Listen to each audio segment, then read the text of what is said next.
Next, live coverage of the All England Summarized Proust competition. Our commentators John Cleese, Terry Gilliam, and Terry Jones to discuss the 40th anniversary of Monty Python's Flying Circus and the hobbies of the Proust summarizers, which include golf, strangling animals, and first time for Countdown's #2 story, tonight's worst persons in the world. The bronze to Elder Dowlin H. Oaks of the Quorum of the 12 Apostles of the Church of Latter-day Saints. He told an audience at Brigham Young, Idaho, that the backlash against the Mormons for meddling in the California Prop 8 vote last year was akin to the intimidation of blacks in the South during the Civil Rights Movement. Elder Oaks also referred to, quote, the newly alleged civil right of same-gender couples to enjoy the privileges of marriage. He also said those who seek to change the foundation of marriage should not be allowed to pretend that those who defend the ancient order are trampling on civil rights. One would think that with the Mormons' history of having previously been on the wrong side of integration and the wrong side of that pesky ancient order of one woman per marriage, that these are subjects about which Elder Oaks would want to shut the hell up.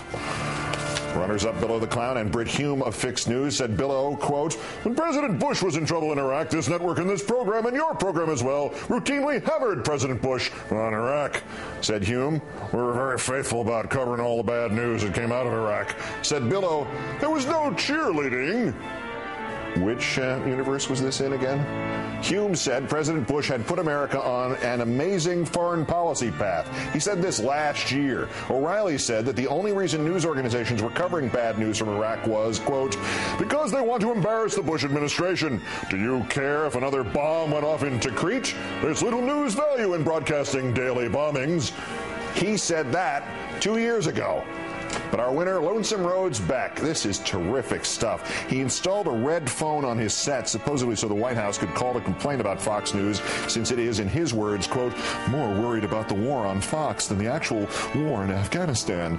Ben Smith at Politico.com thought he'd find out how often Beck was more worried about the actual war in Afghanistan. He did a Nexus search of Beck's scripts since Beck went on Fox in January. 97 Becker had references to Afghanistan, 38 more to the Taliban, compared to Marxism, 127 references, community organizers, 167, the SEIU, 259, liberals, 272, communists, 330, socialists, 404, czars, 533, and Acorn, 1,224 references.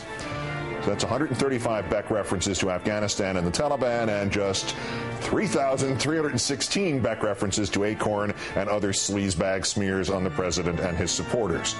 So exactly who is more worried about the war on Fox than the actual war in Afghanistan? Lonesome Rhodes Beck, that's who. Today's worst person in the world.